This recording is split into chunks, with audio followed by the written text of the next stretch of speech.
রাষ্ট্রপতি জিয়াউর রহমানের হাতকে শক্তিশালী করার লক্ষ্যে উনি 1980 সালে বাংলাদেশ জাতীয়তাবাদী কৃষক দলকে প্রতিষ্ঠিত করেছিলেন। সেই প্রত্যয়ে তার উদ্দেশ্য ছিল কৃষক বাঁচলে দেশ বাঁচবে।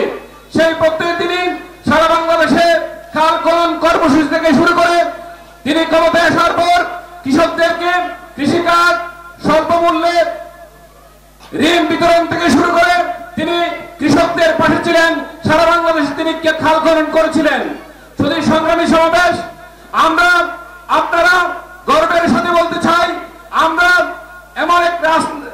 এমন এক নেতার পিছনে রাজনীতি করি যিনি সারা বাংলাদেশের নেতা দক্ষিণ চট্টগ্রাম সিংহপুরুষ জনাব আলহাজ সালাউদ্দিন আহমেদের পিছনে জনাব আলহাজ সালাউদ্দিন আহমেদের হাতকে শক্তিশালী করার লক্ষ্যে আজকে এই বারোয়াকিয়ার প্রান্তিক কৃষকের মাঝে বীজ এবং সার বিতরণ কর্মসূচি শুরু হতে যাচ্ছে।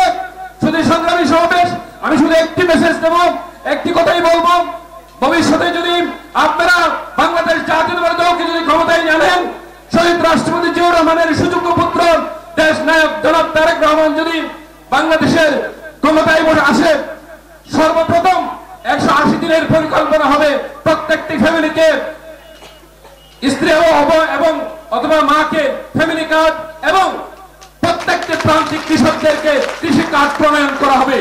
শুধু সংগ্রামী সমাবেশ, আপনারা জানেন বাংলাদেশ জাতীয়তাবাদী দলের স্থায়ী কমিটির মাননীয় সদস্য জনাব আলহাজ সালাউদ্দিন আহমেদের বাড়ি এই পেকুয়ায়।